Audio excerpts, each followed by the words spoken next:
The morning of May 1st dawned cold as the coal miners of Scofield, Utah, entered the Winter Quarters Mines 1 and 4 for their shifts. May 1st was meant to be a day of patriotic celebration in the United States, a celebration that commemorated the 2-year anniversary of the American victory over the Spanish Pacific Fleet in the Battle of Manila Bay, Philippines. In Schofield, a town dance was scheduled for that evening at the newly constructed Oddfellows Hall. Though May 1st would begin as a day for celebration, it would end as a day of deep mourning. The miners at Winter Quarters Mines extracted coal by first drilling into a coal face, packing the hole with blasting powder and a fuse.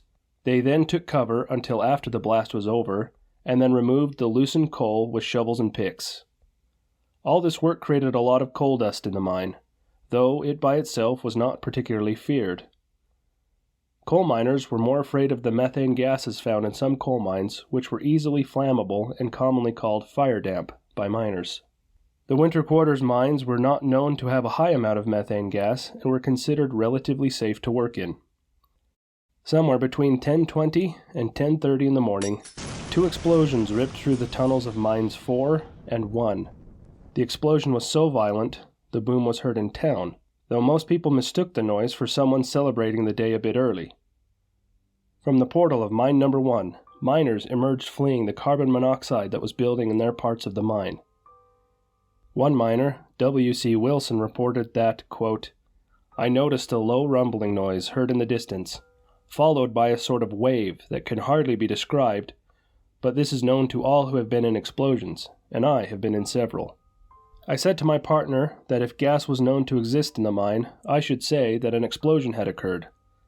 I advised that we flee to the mouth of the tunnel, and with me came 6 men working in that section. Rescuers who arrived at Mine Number 4 were met by wounded men, dead horses, and buildings in ruin.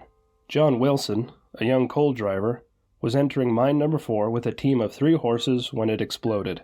The blast threw Wilson and the horses out of the mine. Rescuers found Wilson in a gulch 820 feet from the mine portal. Wilson was found with a partially crushed skull and a large wooden splinter protruding from his abdomen, though amazingly, Wilson was still alive. Another man, James Naylor, was thrown 200 feet from near the mine, but suffered no serious injury and joined the rescue team. Rescuers geared up with breathing apparatuses made up of diving helmets and vests that offered a moderate amount of respiratory protection from the gas in the mine. Rescuers erected brattices to direct fresh air into the mine to quicken rescue efforts. One of the first victims found in the mine was Harry Betterson, who had been so badly burned by the fire that had ripped through his section that he was not recognized at first. Betterson was still alive and in agony when he was found. He was taken to a nearby boarding house for treatment, but died later that day. William Bruder was found sitting among his dead co-workers, barely conscious, but he did walk out of the mine with the rescue team. One of the dead carried a pocket watch that was stopped by the blast. It bore the time of 10:28 a.m. Initially, there was hope that the casualties would be nominal, but as the rescue crews penetrated deeper and deeper, they found more and more dead. Some of the dead were found without any physical trauma. These men were in Mine Number 1 when the explosions occurred, and had opted to exit the mines through Mine Number 4 because it was the quickest way out. Sadly, though, these men walked right into the carbon monoxide that ended their lives. Rescuers were quickly overwhelmed with the number of dead, which they piled to be taken out of the mine, until more miners from nearby communities arrived to assist in removing the dead. Charred bodies were wrapped in canvas before being removed. Once out of the mine, bodies were taken to a local LDS church house, boarding houses, and a school. There men undertook the grim task of cleaning and identifying the bodies before they were removed to other boarding houses to be collected by the deceased's family.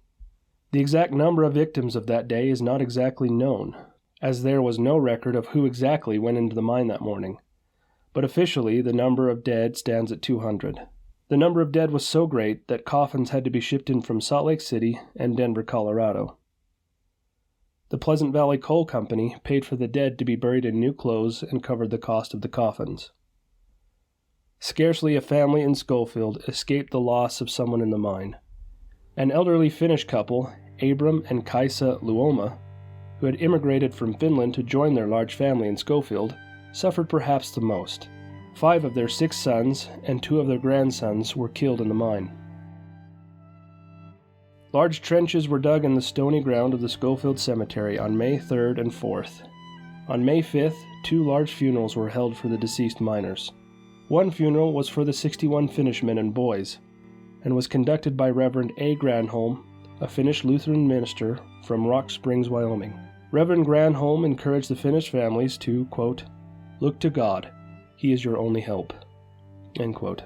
The other funeral was for Latter-day Saints and was attended by Heber J. Grant, Reed Smoot, and George Teasdale, all leaders of the LDS Church.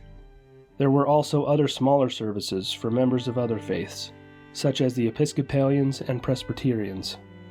Condolences from the President of the United States, William McKinley, and even from as far afield as London newspapers reached Schofield.